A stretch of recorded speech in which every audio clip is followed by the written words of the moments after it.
As these are some of the components which are there in our policy, I think I will not delve on these things, but it does provide a whole range of incentives for the ESDM sector, and this coupled with the kind of policy prescriptions which Government of India has brought in terms of SIPs or in terms of the electronic hardware manufacturing clusters, I think this should be an answer to for the next 10 years when we would like to multiply the present production, electronic hardware production that we have in our country.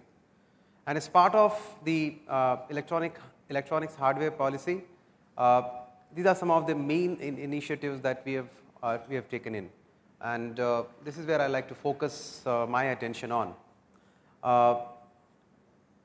The bullet number 2, where we have tried to create electronic hardware manufacturing clusters.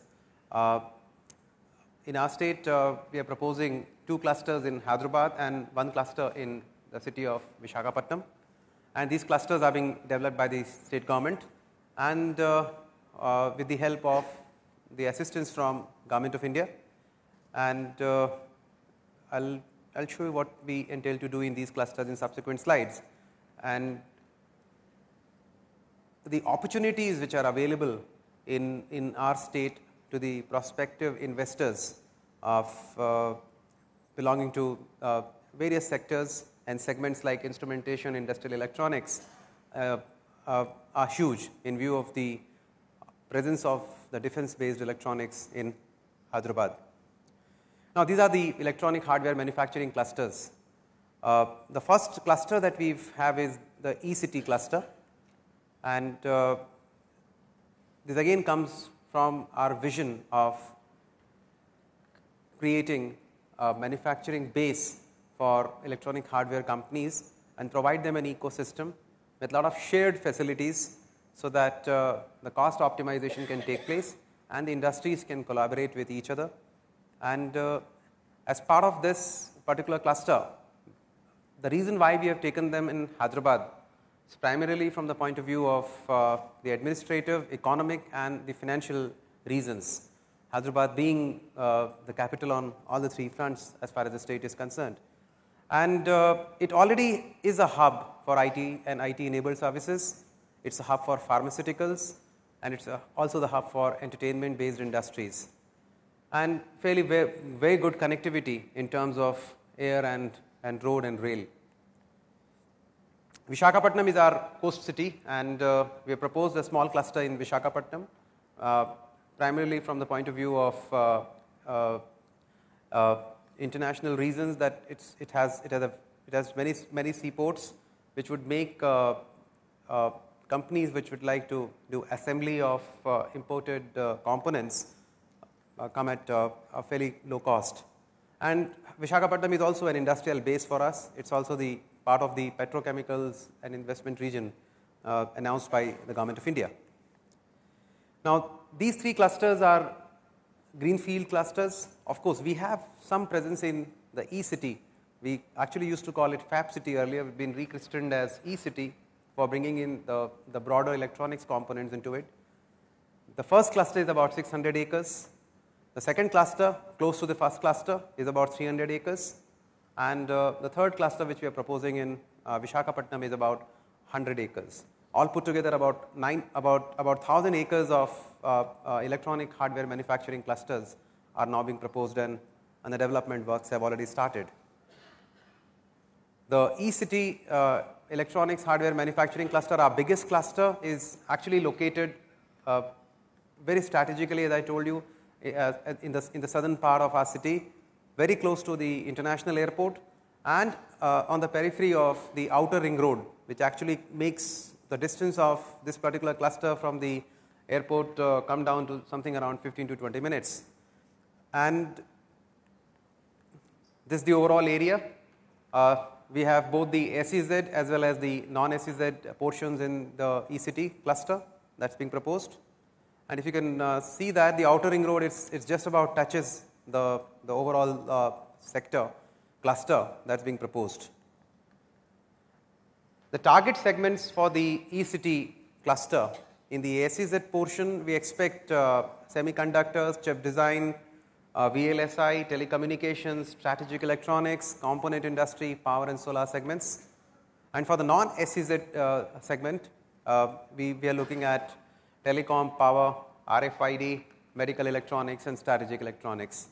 And for the non-SEZ portion, for about 340 acres, already 63 companies have expressed their interest to set up operations there, and we propose to bring them into this cluster in the next 1 year, and also start the development of the cluster and the shared facilities required in an electronic hardware manufacturing cluster. These are the target segments and the type of equipments which would be possible in both the SEZ as well as the non-SEZ portions. This is the overall master plan of the cluster, with both processing as well as the non-processing areas.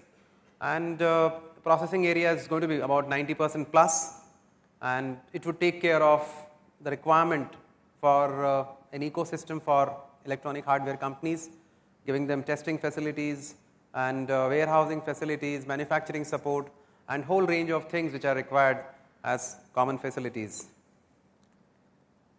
The estimated cost for this is about 580 crores, and this is going to be set up in the next 1 year with the help of Government of India. And the second cluster that we have is the Maheshwaram cluster, as I mentioned to you. It's also close to the ECT cluster, and it's again on the periphery of the outer ring road, not very far from the international airport. This is the conceptual plan of the Maheshwaram electronics manufacturing cluster, about 300 acres, more than 90% of it is the processing area. We expect to complete this cluster with a total cost of about 300 odd crores, and half of it is going to be coming in from the Government of India. And we also expect significant investments to come in this particular cluster. Already inquiries from LCNA and MITE has come in, and we propose to bring them on board very quickly. The third cluster, as I mentioned to you, is on our coastal city in Parwada in Visakhapatnam. And this cluster, as I told you, it's a very small cluster. It's about 100 acres, and we plan to spend about 100 crores on this particular cluster to develop all the common facilities. And these are some of the advantages which Andhra Pradesh offers to prospective investors. And for the IES, electronic hardware manufacturing, these are some of the comments which have come in. And in fact, today only in the morning, I read somewhere that Hyderabad now is the second cheapest location in terms of real estate in the world. There's a place in Indonesia, and after that, they talked about Hyderabad with the kind of infrastructure which has been developed, with the outer ring road which has opened a lot of land parcels and brought down the land cost significantly. We expect these clusters to pick up, and that's where I'd like to solicit your cooperation, and hope to see you in Andhra Pradesh sometime soon. Thank you.